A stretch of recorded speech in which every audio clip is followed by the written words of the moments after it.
सांगितलं ग तुला? असं कुठे निघाल्यावर विचारायचं नसतं म्हणून.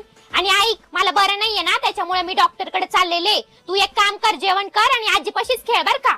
डॉक्टर का? तू खोटं बोलतेय ना? मग एवढी भारी साडी घालून कशाला चाललीये? मग काय असंच तोंड घेऊन जाऊ का? अरे देवा, आता या छकुलीला सांभाळायचं म्हणजे दिवसभर या कार्टीच्या मागं पळावं लागल. मलाच काहीतरी आयडिया करावं लागल आता. छकुले, इकडे ये, माझं ऐक. काय गाजी? अगं, तुझी आई डॉक्टरकडे नाही चालली, ती आहे ना. अय्यो, म्हणजे मम्मी खोटं बोलली. मम्मी, मला यायचंय तुझ्या बरोबर. अगं छकुले, तुला मी म्हंटल ना मी डॉक्टरकडे चालले. मम्मी, तू खोटं नको बोलू. आजीने मला सगळं सांगितलंय. आणि काय सांगितलं आजीन तुला? आजी मला